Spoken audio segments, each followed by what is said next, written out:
इयत्ता चौथी विषय परिसर अभ्यास भाग 2 पाठ दुसरा संतांची कामगिरी स्वाध्याय।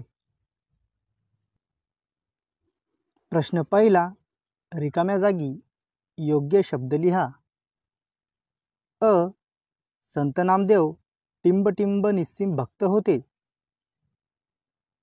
उत्तर, विठ्ठलाचे संत नामदेव विठ्ठलाचे निस्सिम भक्त होते।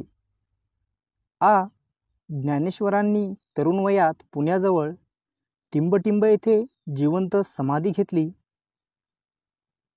उत्तर, आळंदी येथे ज्ञानेश्वरांनी तरुण वयात पुण्याजवळ आळंदी येथे जिवंत समाधी घेतली।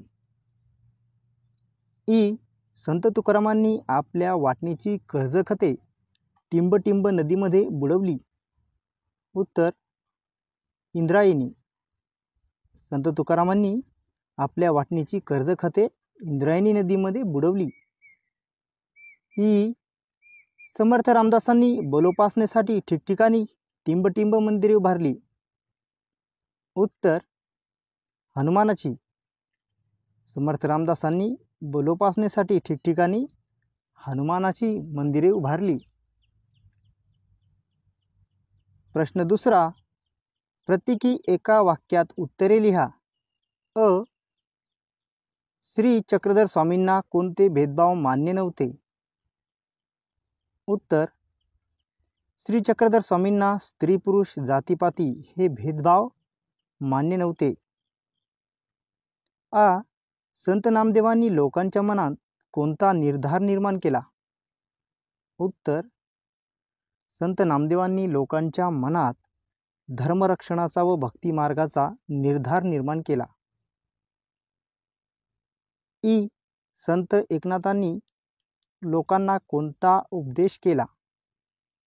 उत्तर, कोणताही उच्च नीच भेदभाव मानू नका असा उपदेश संत एकनाथांनी लोकांना केला।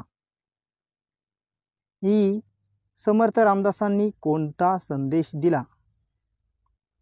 उत्तर, सामर्थ्य आहे चळवळीचे जो जो करील तयाचे हा संदेश समर्थ रामदासांनी दिला। प्रश्न तिसरा, 2 ते 3 वाक्यांत उत्तरे लिहा।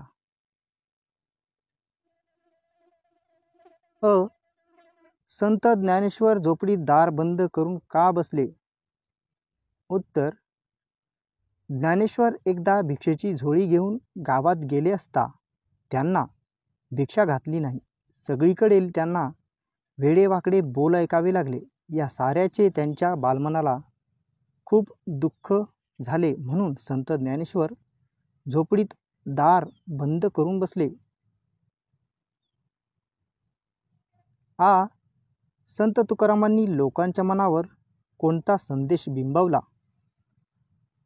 उत्तर, संत तुकाराम लोकांना दया, क्षमा, शांती यांची शिकवण देत समतेचा उपदेश करीत।